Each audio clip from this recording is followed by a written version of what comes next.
Abert, and I have been a guide here for the past 10 years myself with a valid license. I know about the Mayan history of Xunantunich. The big building here, this stands at 130 feet high from plaza level.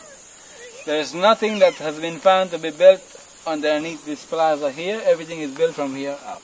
You can see it's got many different layers of construction. This was not made like one king making the whole structure together. This was kings under kings under kings, from father to son and son to son, and it keeps on going down the line.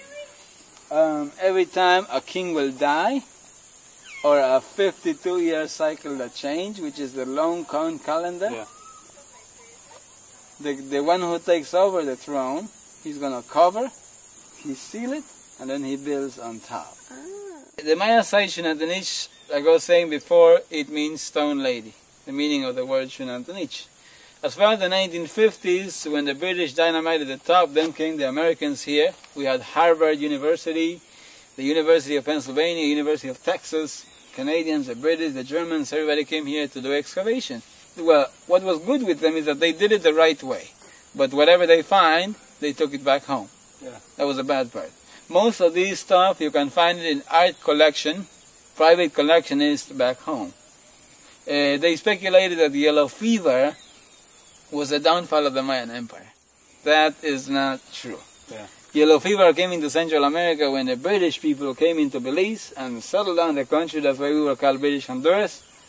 And in the 1700s, and then they took a big old business of the logwood cutting and mahogany later. And then they went to Africa and picked a bunch of slaves.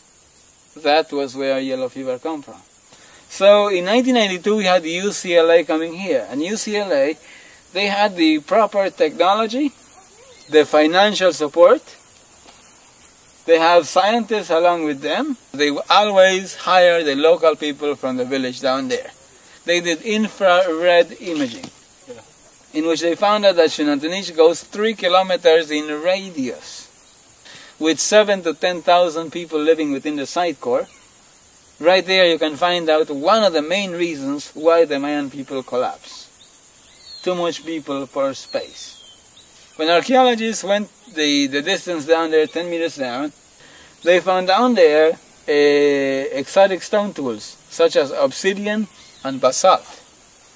Right between Guatemala and Honduras, there's a river right there, and geologists have confirmed that that's the 3rd biggest mine in the whole world of only jade, called the Motagua River, the Motagua Valley.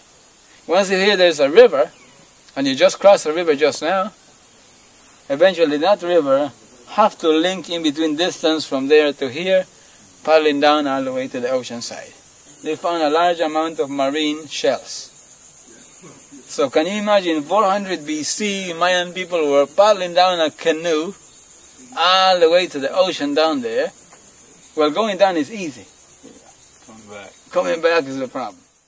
See, right between this, that building where this gentleman is sitting on, and the mound right there, scientists found out there's a causeway.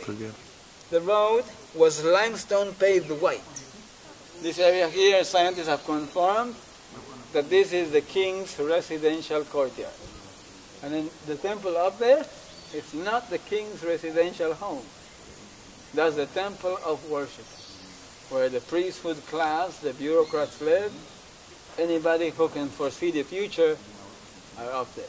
So the Mayan people, they were here since 400 BC. Even 20,000 BC, the Mayan people have always been here.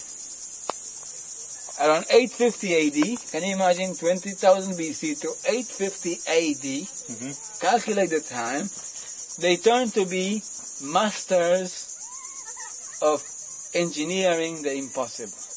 The word symmetrical, we know today that the Mayan people, and this is for sure, I am not doubting about it, the Mayan people, they understood that our world is tilted. An astronomer can sit up here in an ancient time and he can figure out the sun rising here perfectly sometime between March 21st, March 22nd, which is what you call it the vernal equinox.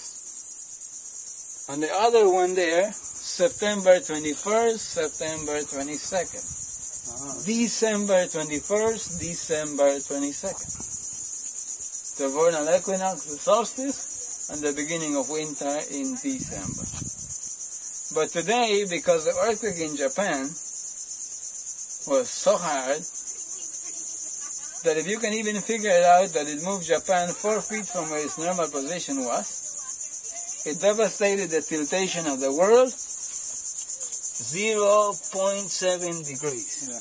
That means that when it was like that, the world going to around its axis ovally, into an oval shape. And now the difference is that it goes another way. So in December 21st, 2012, the Earth entered into a space called the center of the Milky Way, right in the center. And according to the Mayan prophecy, all is going to happen. There would be a Mayan eclipse. So that's not the ending of the world. That's not the beginning of doomsday stuff. Yeah. It's just the change of another cycle. And then time will begin right into zero back again. Now since everything goes into Mayan prophecy, this will lead me into the history. Even Hollywood have been there with 2012. Yeah. I'm going to sit right there, put a hammock from one side to the other, get a cooler of beer right underneath, and you're invited.